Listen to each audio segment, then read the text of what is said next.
Elder Seedseer, I thank you for granting me this audience. I am Fourchenault Leveilleur, here in my capacity as representative of the Forum. It is I who should thank you, Master Fourchenault, for journeying so far and so swiftly. Would that our first meeting could have been under happier circumstances.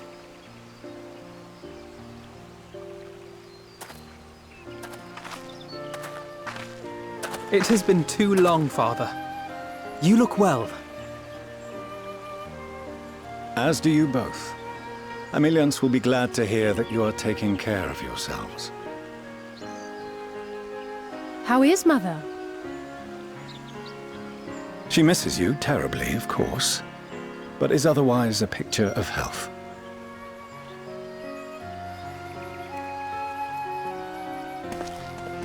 Circumstances apart, I'm grateful that our meeting has afforded me the chance to be reunited with my children at long last. And I believe I also owe you thanks for the hospitality you showed my father, Louisoix, during his sojourn in Eorzea.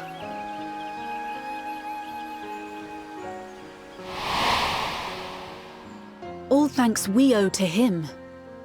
In the days prior to the 7th Umbral Calamity, it was your father's tireless efforts which granted us a means to vanquish the Primals. Were it not for him, our strength would have been quite spent by the time the Empire arrived. That Gridania still stands is in large part his achievement. He was a great man.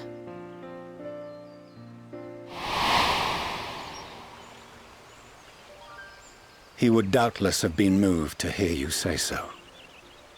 I must confess, however, that I opposed his decision to intervene. And my position remains unchanged.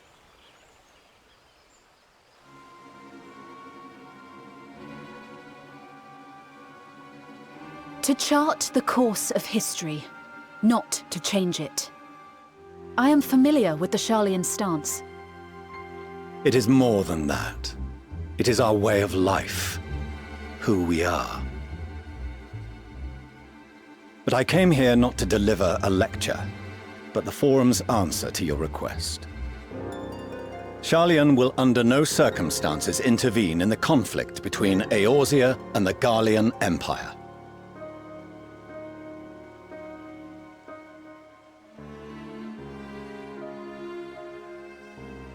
May I ask for what reason the Forum has come to this decision?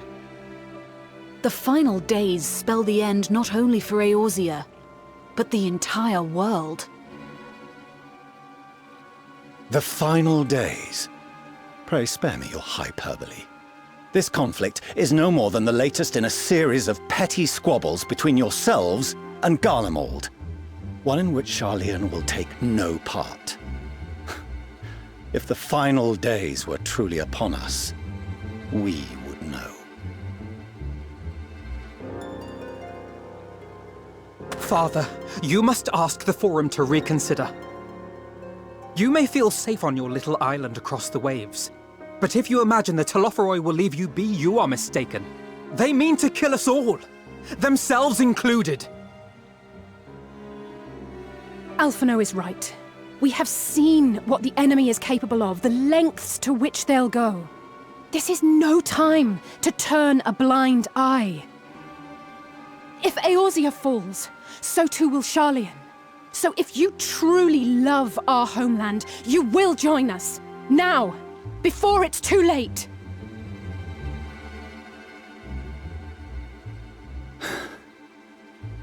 I thought you knew better than to raise your voice to your elders. It seems I was wrong. Wrong to ever let you leave, Sharlayan. I consoled myself that your time abroad would instill in you some hint of restraint, of discipline. But I see now that Eorzea has made fools of you both. Have you forgotten why it was that I so vehemently opposed your grandfather's departure? For all his wisdom, his only solution was to go to war. Death, devastation, ruin. Even those who claim victory are scarred for life. What prize could ever justify such sacrifice? It is the duty of the learned to avert such tragedy. By fanning the flames of war, you forsake all you once held dear.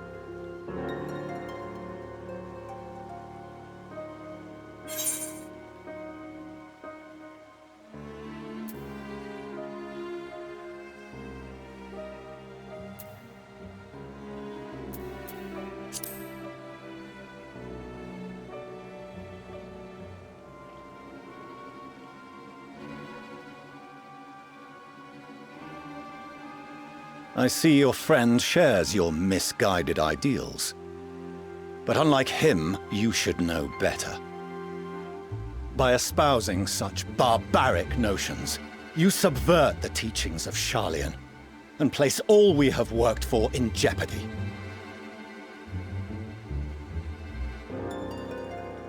Alphinaud, Alizé, as of this moment, you shall no longer bear the name of Leveilleur. What? Father! How you choose to live your lives is no longer my concern.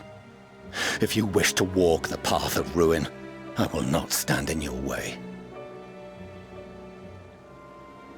Master Fourchenault, while Sharlayan may have no intention of intervening in this conflict, we can still part as friends. Will you not stay and speak with us, that we might learn of Sharlayan's hopes for the morrow? I have said what I came here to say. Any further discussion would be meaningless.